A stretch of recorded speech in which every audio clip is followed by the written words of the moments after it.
السلام علیکم dear viewers, میں ڈاکٹر سمر آصف ہوں اور آپ دیکھ رہے ہیں OPD آن لائن۔ آپ کو معلوم ہوگا یہ اکتوبر ہے اور اکتوبر کا مہینہ میڈیکلی ہم بریسٹ کینسر اویئرنیس منتھ مناتے ہیں۔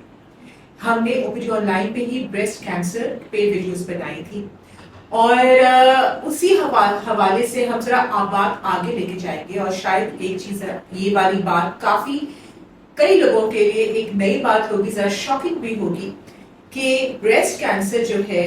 وہ صرف خواتین کی بیماری نہیں ہے۔ آئیے اس معاملے میں اس بارے میں بات کرتے ہیں۔ ہماری ایکسپرٹ بیٹھی ہمارے ساتھ ہے ڈاکٹر جبیریہ۔ السلام ڈاکٹر جبیریہ، کیسی آپ؟ وعلیکم السلام، میں بالکل ٹھیک ہوں، آپ کیسی ہیں؟ الحمدللہ، بہت شکریہ آپ آئی اور ہم آپ کو اسی ٹاپک کے مختلف پہلوؤں پہ بار بار تنگ کرتے رہیں گے۔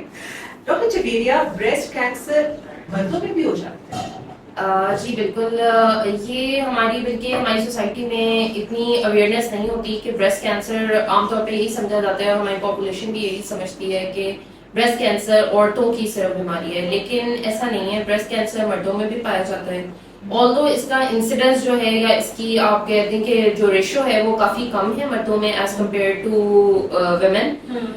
اس میں یہ ہوتا ہے کہ اگر ہم کہیں کہ 100 خواتین کو ہو رہا ہے تو ان میں سے 100 کیسز اگر بریسٹ کینسر کے آ رہے ہیں تو ان میں سے 99 فیمیلز ہوں گی اور 1 میل ہوگا، تو اس ریشو سے 100:1 سے جی کم، یہ بہت کم ہے، لیکن بیسیکلی اویئرنیس نہیں ہوتی لوگوں میں کہ یہ مردوں میں بھی ہو سکتا ہے، جی سوچ ہی نہیں جاتی، تو جس کی وجہ سے یہ انڈر ڈائگنوسڈ ہے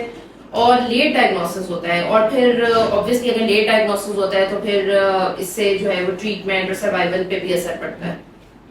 اچھا، تو یہ جو ہے یہ کیسے پتا چلے گا، کیسے شک آئے گا دماغ میں کہ کسی مرد کو بریسٹ کینسر ہو گیا ہے؟ اس کے علامات کیا آتے ہیں؟ جی جیسے کہ خواتین میں بھی ہم ڈسکس کر چکے ہیں اپنی لاسٹ ویڈیو میں کہ جیسے خواتین میں گلٹی بن جاتی ہے، اسی طرح مردوں میں بھی مردوں کی چھاتی میں اسپیشلی جو نپل والا حصہ ہوتا ہے اس کے پیچھے جو ہے گلٹی موسٹلی بنتی ہے، اور چھوٹی گلٹی ہوتی ہے انیشلی اور وہ اگنور کر دی جاتی ہے کیونکہ عام طور پہ یہی خیال ہوتا ہے کہ مردوں میں نہیں ہو سکتا۔ اس کے علاوہ جو ہے جو بریسٹ کی جو اسکن ہوتی ہے اس کے اندر کوئی چینجز آنا، ان میں ڈمپلنگ وغیرہ ہو جانا، گھڑے پڑ جانا، جیسے اورنج پیل جیسے ہوتا ہے، جیسے اورنج کی ہاں جی جیسے مالٹے کی جلد ہوتی ہے، مالٹے کا چھلکا ہوتا ہے اس میں جیسے پٹنگ ہوئی ہوتی ہے، اس طرح کی پٹنگ ہو سکتی ہے، مردوں میں بھی ہوتی ہے اس طرح عورتوں میں بھی ہوتی ہے، وہی میلز ہاں جی وہی میلز میں بھی وہی سمٹمز آ سکتے ہیں۔ اس کے علاوہ بغل میں کوئی گلٹی بن جانا، یا تو پھر نپل کا منہ جو ہے وہ اندر کی طرف چلا جانا، یا اس میں سے کوئی ڈسچارج آنا، کوئی بلڈی ڈسچارج یا ایون کلیئر ڈسچارج بھی آ سکتے ہیں، تو یہ سارے سمٹمز ہوتے ہیں۔ سمٹمز علامات وہی ہیں مردوں میں؟ جی بالکل بالکل صحیح۔ اچھا، تو یہ کن مردوں کو ہوگا ایسا؟ رسک فیکٹرز کوئی ہے یا بس؟ جی بالکل، رسک فیکٹرز ایک بات میں بتانا ادھر یہ چاہوں گی کہ رسک فیکٹرز بیسیکلی ان فیکٹرز یا ان عوامل کو کہتے ہیں جو کسی بھی کینسر یا کسی بھی بیماری کے رسک کو بڑھا سکتے ہیں، لیکن یہ ضروری نہیں ہے کہ وہ فیکٹرز ہوں تو کینسر ضرور ہوگا، یا اگر کینسر کسی کو ہو گیا ہے تو ہم کہیں کہ وہ والا رسک فیکٹر نہیں تھا تو یہ کینسر کیسے ہو گیا، تو ان فیکٹرز کے بغیر بھی کینسر ہو سکتا ہے۔ لیکن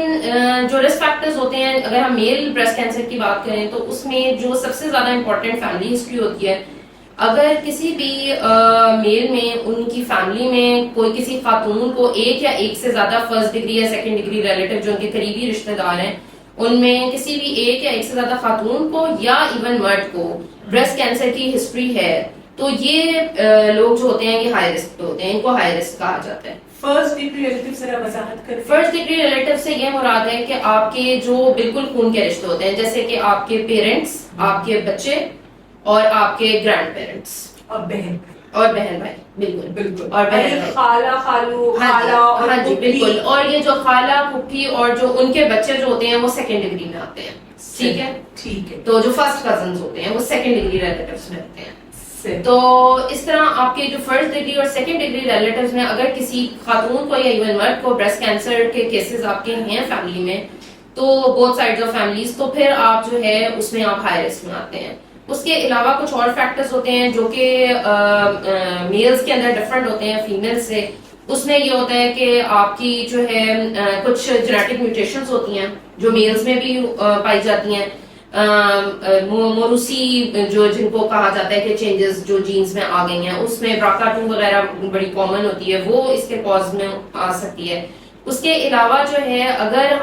ہارمونل امبیلنس ہو جائے میلز میں, جیسے کہ ایسٹروجن کا, ایسی بیماریاں جو ایسٹروجن کے لیول کو زیادہ کر دیں ان کی باڈی میں, اور ٹیسٹوسٹیرون جو کہ میل ہارمون ہوتے ہیں اس کے لیول کو کم کر دیں, تو یہ والی بیماریاں جو ہیں یہ بریسٹ کینسر کا باعث بن سکتی ہیں. ان کے اندر ہمارے پاس ایک تو جینیٹک ڈس آرڈر جیسے کلائنفیلٹر سنڈروم ہے وہ آ جاتا ہے. اس کے علاوہ ہمارے پاس جو ہے ایون جگر کی بیماری جو کرونک لیور ڈیزیزز ہوتی ہیں وہ آ جاتی ہیں, جگر سے کام نہیں کر رہا. اس کے علاوہ جو ہے اگر کوئی ٹیسٹیکولر پرابلمس جو ہوتی ہیں کہ اگر کسی میل کی ٹیسٹیز پراپر ڈیولپ نہیں ہوئی, وہ پراپر جو ہے چائلڈہڈ سے ہی سنس برتھ جو ہے وہ اپنی مخصوص جگہ پر نہیں آئی, وہ کہیں ایبڈومن میں اوپر یا انگوائنل ریجن میں رہ گئی ہے, یا اس کی پراپر گروتھ نہیں پوری ہوئی, تو یہ ساری چیزیں جو ہیں یہ اس کے رسک کو بڑھاتی ہیں. تو یہ جو ٹیسٹس کی پرابلم ہے یا لیور کی پرابلم ہے یہ سارا ریلیٹڈ ہے ود ایسٹروجن. جی, ایسٹروجن کا لیول انکریز ہو جاتا ہے اور پروجسٹرون کا, ٹیسٹوسٹیرون کا لیول جو ہے وہ کم ہو جائے گا. کیا کسی دوائی لینے سے بھی ایسا ہارمونل امبیلنس آ جاتا ہے؟ ہاں جی بالکل کرنی چاہیے. دوائی لینے سے آ جاتا ہے, لیکن وہ اس لیول کا نہیں ہوتا کہ وہ بریسٹ کینسر ہم کہیں کہ اس کی کوئی ہمیں اسٹڈیز اس طرح کے لنک نہیں ابھی اتنے ملے کہ ہم کہیں کہ کوئی دوائی اتنا زیادہ امبیلنس کر رہی ہے اور اتنا کانسٹنٹ امبیلنس کر رہی ہے کہ وہ یہ بریسٹ کینسر کاز کر رہی ہے. اسٹیرائڈز کا کوئی اس میں رسک نہیں؟ اسٹیرائڈز کے کوئی اس طرح کا نہیں. ٹھیک ہے, آپ نے یہ بات کی تھی کہ رسک فیکٹرز کے حوالے سے کہ فیملی میں بریسٹ کینسر ہو, اگر فیملی میں کوئی اور قسم کا کینسر ہو تو پھر کیا مرد کو بریسٹ کینسر ہونے کے زیادہ چانسز ہیں؟ ہاں جی بالکل, یہ آپ نے بہت اچھا کوشچن کیا ہے, کیونکہ کچھ ہوتی ہیں جینیٹک میوٹیشنز ہوتی ہیں جن کے نتیجے میں کچھ سنڈرومز ہوتے ہیں, جینیٹک سنڈرومز جن کے اندر صرف بریسٹ کینسر کا لنک نہیں ہوتا بلکہ اس میں اوویرین کینسر جو کہ انڈا دانی کا کینسر ہوتا ہے اس کا, پروسٹیٹ کینسر جو میلز میں ہوتا ہے وہ, پینکریاز جو ہوتا ہے اس کا کینسر, یعنی مختلف طرح کے کینسرز جو ہوتے ہیں ان کا لنک ہوتا ہے. اور اگر فیملی میں اس طرح کے ملٹیپل کینسرز کی ہسٹریز مل رہی ہوں, یہ مختلف ممبرز آف فیملی میں یا ایک ہی بندے میں کوئی 2 کینسرز کی ہسٹری مل رہی ہوں, تو پھر پیشنٹ بہت زیادہ ویری ہائی رسک کیٹیگری میں فال کرتا ہے. اور پھر ان کو بلکہ ایسے پیشنٹس کو جینیٹک کاؤنسلنگ اور جینیٹک ٹیسٹنگ کے لیے بھی دیکھا جاتا ہے کہ ان میں انڈیکیشن بنتی ہے یا نہیں بنتی. جینیٹک کاؤنسلنگ سے کیا مراد ہے؟ جینیٹک کاؤنسلنگ جو ہے یہ ویسے تو ایک بالکل ایک الگ اور بڑا ٹاپک ہے, لیکن پھر ان شارٹ یہ ہے کہ جن پیشنٹس میں اس طرح کی ان کی فیملی میں first degree and second degree relatives نہیں ہے, پیشنٹ میں خود اس طرح کی اگر کسی ملٹیپل کینسرز کی ہسٹری ہو تو ان کو مختلف جینیٹک میوٹیشنز کے لیے ٹیسٹ کیا جاتا ہے. اگر وہ جینیٹک میوٹیشن ان میں پازیٹیو آ جاتی ہے تو اس کو ہم کہتے ہیں کہ یہ جینیٹک میوٹیشن اس میں پازیٹیو ہے, اور اس میں یہ مطلب اس جینیٹک میوٹیشن سے جتنے لنک کینسرز ہوتے ہیں مریض کے پورے لائف ٹائم میں ان میں سے کوئی بھی کینسر ہونے کا رسک ہوتا ہے, یعنی صرف ایک نہیں مریض ملٹیپل کینسرز کا شکار ہو سکتا ہے. اور یہ ٹیسٹنگ ہمارے یہاں ہوتی ہے؟ یہ ٹیسٹنگ جو ہے ہمارے یہاں ایک لمیٹڈ پینل ہمارے پاس اویلیبل ہے, جو کہ کچھ ہماری 2-3 مخصوص لیبارٹریز ہیں جہاں پہ اویلیبل ہوتا ہے. یہ خون کا ٹیسٹ ہوتا ہے؟ ہاں جی, یہ خون کے ٹیسٹ بھی ہوتے ہیں اور جو کچھ اسپیسیفک ٹیسٹ ہوتے ہیں وہ کچھ بایوپسیز پہ بھی کیا جاتا ہے. صحیح. اچھا, اب اگر شخص رسک فیکٹر بھی ہے کسی مرد کو اور اس کو کوئی نہ کوئی علامت بھی آ گئی, بریسٹ کینسر کا شک آ گیا ہے, تو اب اس کی تشخیص کیسے کنفرم کیسے کرے کہ یہ آیا بریسٹ کینسر ہی ہو گیا یا کچھ اور ہے؟ جی, بریسٹ کینسر مردوں میں جو ہوتا ہے اس کی تشخیص بھی اسی طرح ہی کی جاتی ہے جس طرح کے فیمیلز میں ہوتی ہے, یعنی ٹرپل اسیسمنٹ میتھڈ جو ہوتا ہے جس میں آپ کو اگر آپ کو لگ رہا ہے کہ آپ کی چھاتی میں کوئی تبدیلی آ رہی ہے تو آپ کو اپنے گھر کے پاس کسی بھی قریبی ڈاکٹر سے رجوع کرنا چاہیے. وہ آپ کا معائنہ کریں گے جسے فزیکل ایگزامینیشن کہا جاتا ہے. ٹرپل اسیسمنٹ کا پہلا پارٹ وہ ہوتا ہے, وہ آپ کا معائنہ کر کے اس بات کا اندازہ لگاتے ہیں کہ اس پیشنٹ کو الٹرا ساؤنڈ اور میموگرافی یا ان دونوں چیزوں کی ضرورت ہے یا نہیں ہے.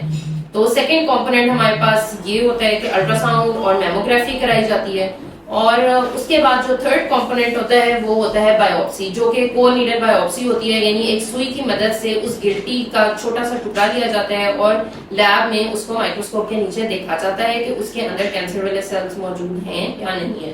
تو یہ 3 ٹرپل اسیسمنٹ میتھڈ کے کمپوننٹس ہوتے ہیں, اور ان کی مدد سے ہم اندازہ لگا سکتے ہیں کہ اس پہ یہ پیشنٹ جو ہے وہ کینسر اس کو ہے یا نہیں ہے. بایوپسی جو ہوتی ہے دیٹ از گولڈ اسٹینڈرڈ, کہ اس سے ہمیں کنفرم ہو جاتا ہے کہ یہ پیشنٹ جو ہے اسے بریسٹ کینسر ہے یا نہیں ہے.